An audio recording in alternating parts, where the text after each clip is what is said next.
Okay, so here's how to make a stretchy IK spline. First thing you'll need to do is we'll create our sample joint chain. We'll say, let's do a spine.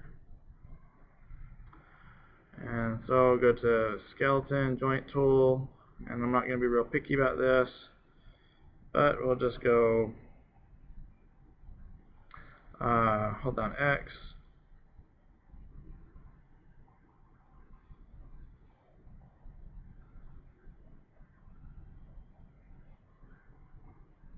Actually, that's terrible. Even for sample purposes, that's bad. Okay, so we'll go.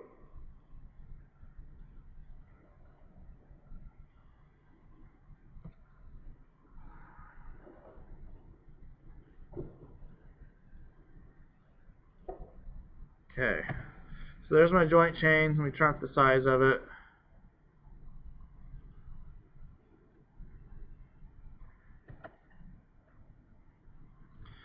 Okay, and then we've got, we'll have to do an experiment because I haven't done this in a while. Because the alternative to this is using ribbons, if you remember. So we got 1, 2, 3, 4, 5, 6, 7, 8, 9 joints, but we're going to do that -1 because one of these is not actually moving. Like the top one just exists at a point, but it has no length. Okay, so now what we need to do is we'll create our IK spline. So we get a skeleton, IK spline tool. We're just going to let it create it.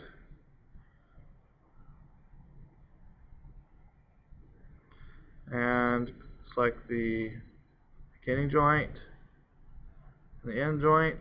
Okay, there it is. And right now, if I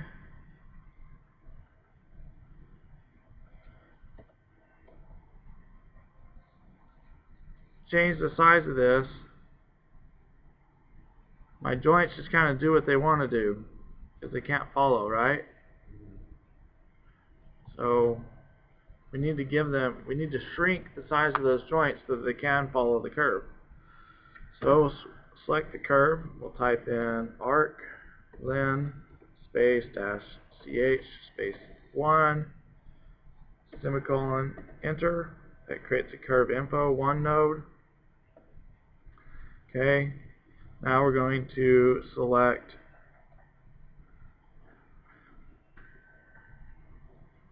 our joints. Let me go to the hypergraph, make this easier. So we select our joints and our IK handles. Our curve, actually we don't need the IK handle. But frame in the input-output editor.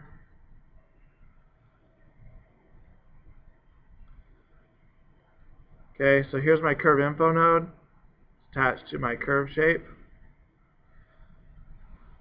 Then I need to make a multiply divide node and create a render node. Go to utilities.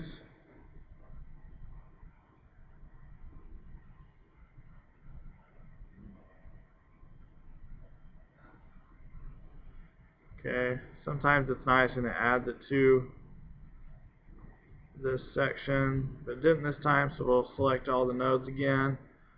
We're holding down shift to add this selection to our list. Okay, so we'll move these over here. Okay, so now we've got our multiply divide. I'm going to plug in this arc length into input 1 x. Okay, and now we're going to select our multiply divide node, and we're going to make sure it's set to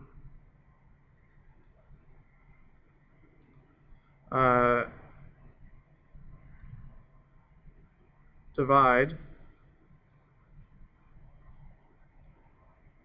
There, we can close this window.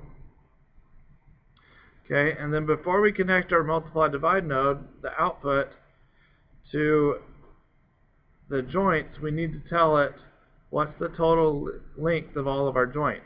Okay, so there you just have to pull up your calculator and look at not the first joint because it's here, but the second joint.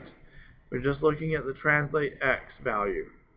Okay, so let me go to my calculator and got 1.029 plus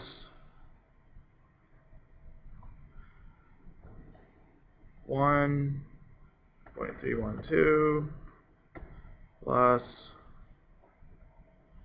I don't know where it went. Okay, that's annoying. Let's do this.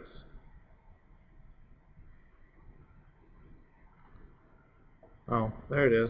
Now it's got my total. Okay, so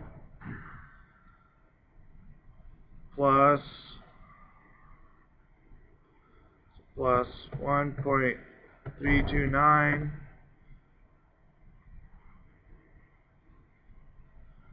and then we're just going to continue to add all these up. So I'm not going to read it out loud, but I'm looking right here.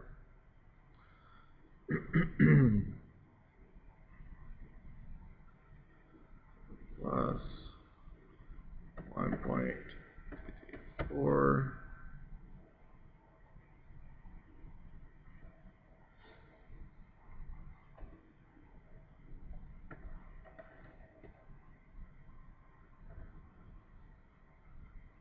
Why does it do that?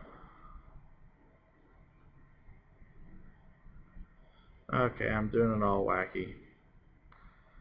Start over. Or maybe just pause the video while I add this up.